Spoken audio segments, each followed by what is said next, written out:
আসসালামু আলাইকুম everyone, welcome back to my channel. আলু আর ময়দা দিয়ে খুব সহজে একটি নাস্তা তৈরি করে দেখাবো। বিকেলে কোনো রকমের ঝামেলা ছাড়াই কিন্তু এই নাস্তাটা বানিয়ে ফেলতে পারবেন। এই নাস্তাটা বানানো খুবই সহজ। চলুন তাহলে রেসিপিটা শুরু করা যাক। শুরুতেই একটা বাটির মধ্যে একটি পেঁয়াজ কুচি করে কেটে নিয়েছিলাম, সেটা দিয়ে দিলাম। দিয়ে দিচ্ছি হাফ চা চামচ পরিমাণ লাল মরিচের গুঁড়া, সামান্য পরিমাণ লবণ, 1 চা চামচ দিয়ে দিলাম চাট মশলা। এখন পেঁয়াজের সাথে সব মশলাগুলো ভালোভাবে একটু মেখে নিচ্ছি।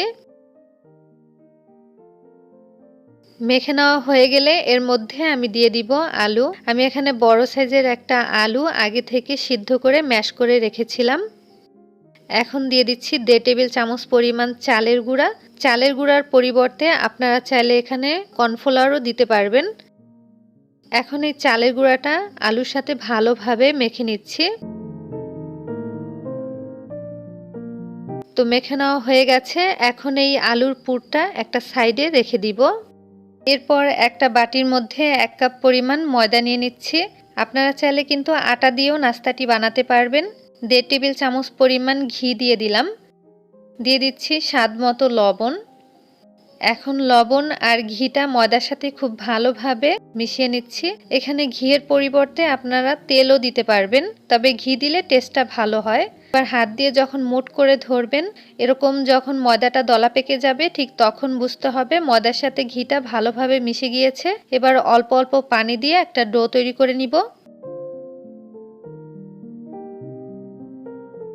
এই ডোটা কিন্তু বেশি একটা শক্ত অথবা বেশি একটা নরম হবে না।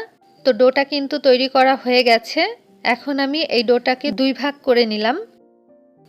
এই ডোটা কিন্তু রেস্টে রাখার কোনো দরকার নেই। এবার 1 ভাগ দিয়ে নাস্তাটি তৈরি করব আর বাকিটা সাইড করে রেখে দিচ্ছি। এখন এই ডোটা একটু গোল করে নিচ্ছি। এবার সামান্য ময়দা ছিটিয়ে দিব। ময়দা ছিটিয়ে একটা রুটি বেলে নিতে হবে, আর এই রুটিটা কিন্তু বড় আর পাতলা সাইজের তৈরি করে নিতে হবে। তো রুটিটা কিন্তু আমি বেলে নিয়েছি। এবার আগে থেকে যে আলুর পুরটা তৈরি করে রেখেছিলাম সেই আলুর পুরটা দিয়ে দিলাম। এখন আমি কিভাবে করে ভাঁজ করে নিচ্ছি আপনারা দেখে হয়তো বুঝতে পেরেছেন। শেষের অংশতে এসে সাইডগুলোতে পানি লাগিয়ে দিব যাতে করে ভাজার সময় খুলে না যায়।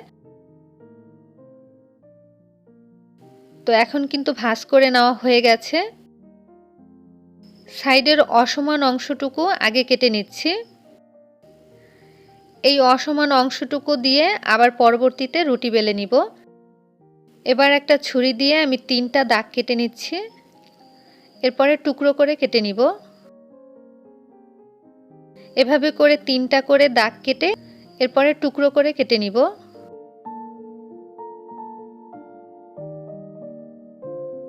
তো একইভাবে কিন্তু আমি এখানে 5টা বানিয়ে নিয়েছি।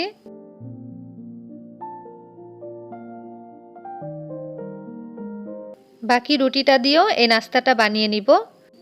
সবগুলো যখন বানানো হয়ে যাবে তখন একটা প্যানের মধ্যে তেলটা গরম করে একটা একটা করে দিয়ে দিচ্ছি। তেলটা কিন্তু অবশ্যই ভালোভাবে গরম করে নিতে হবে। এরপরে এক পাশ হয়ে যাওয়ার পরে অপর পাশ উল্টে দিচ্ছি। মিডিয়াম আঁচে এগুলো ভেজে নিব যাতে করে পুড়ে না যায়। আর ভাজার সময় কিন্তু আলুর পুরটা বের হয়ে যাবে না, কারণ যেহেতু আলুর পুরের মধ্যে আমি চালের গুঁড়া দিয়েছিলাম সেই জন্য। তাই চেষ্টা করবেন চালের গুঁড়া অথবা কর্নফ্লাওয়ারটা দেওয়ার জন্য।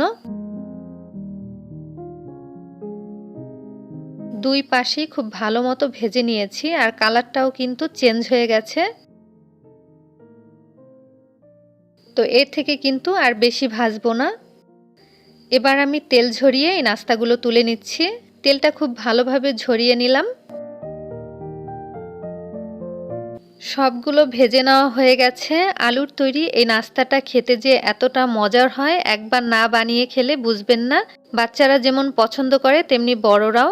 কোনো রকমের ঝামেলা হয় না, ঘরে থাকা আলু দিয়েই কিন্তু এই নাস্তাটা চটজলদি বানিয়ে নিতে পারবেন। ভিডিও ভালো লাগলে অবশ্যই চ্যানেল সাবস্ক্রাইব করে রাখবেন।